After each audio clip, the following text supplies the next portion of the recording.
D code के आखिर में हम कोशिश करते हैं कि आपको एक नए प्रकार की कहानी दिखाएं, जिस कहानी में आपके लिए कुछ सीख छुपी हो। ऐसी कहानियां न्यूज़ के खबरों के शोर में कहीं दब जाती हैं, लेकिन इससे आप बहुत कुछ सीख सकते हैं।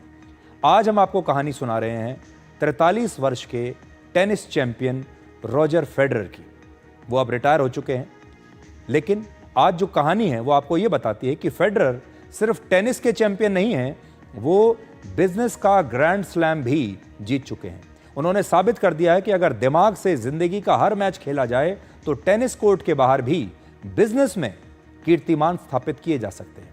अपने 24 साल के करियर में रॉजर फेडरर ने अलग अलग टेनिस चैंपियनशिप्स जीतकर प्राइज मनी के तौर पर 1100 करोड़ रुपए कमाए। 1100 करोड़ रुपए उन्होंने एक खिलाड़ी के तौर पर प्राइज मनी के तौर पर कमाए हैं, 1100 करोड़। लेकिन इस समय रॉजर फेडरर की कुल संपत्ति है 11,000 करोड़। इसमें से सिर्फ 1100 करोड़ रुपए उनके प्राइज मनी के हैं। 5,690 करोड़ रुपए ब्रांड डील से उन्होंने कमाए, विज्ञापनों से कमाए, और अपना पैसा जो उन्होंने निवेश किया, इन्वेस्टमेंट किया, उससे कमाए। उन्होंने एक शू कंपनी में 4,250 करोड़ रुपए की हिस्सेदारी ली। यानी रॉजर फेडरर की कुल कमाई का 90% हिस्सा टेनिस कोर्ट से बाहर से आया है। इस शू कंपनी में रॉजर फेडरर की बहुत बड़ी कमाई हुई है। उन्होंने ये जो शेयर अपना खरीदा, इससे उनकी जिंदगी बदल गई। रॉजर फेडरर ने वर्ष 2019 में एक स्विस स्पोर्ट्स शू कंपनी में 3% की हिस्सेदारी खरीदी। यह निवेश उन्होंने इसलिए किया क्योंकि उनकी पत्नी और दोस्तों को इस ब्रांड का जूता बहुत पसंद था। अब पत्नी को अगर एक जूता पसंद है और आप बड़े खिलाड़ी हैं, अमीर आदमी हैं, तो उन्होंने पत्नी की इस पसंद को ध्यान में रखते हुए उस जूते बनाने वाली कंपनी में ही 3% शेयर खरीद लिए।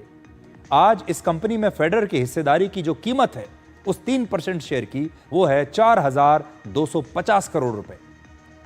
फेडरर इसके अलावा एक दुनिया की मशहूर लग्जरी घड़ी बनाने वाली कंपनी के विज्ञापन से 68 करोड़ रुपए कमाते हैं। एक मशहूर कार कंपनी के विज्ञापन से 42 करोड़ रुपए कमाते हैं। एक और चॉकलेट कंपनी के विज्ञापन से 170 करोड़ रुपए हर साल वो कमाते हैं।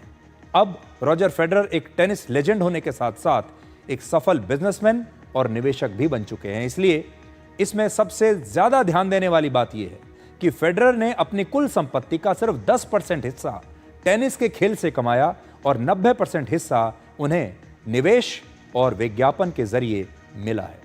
हमारे देश में जो युवा हैं वो अक्सर इन्वेस्टमेंट के बारे में सोचते रहते हैं, स्मार्ट इन्वेस्टमेंट के बारे में सोचते हैं। तो आज हमें लगा कि रॉजर फेडरर की खेल की कहानियां तो आपने बहुत देखी हैं।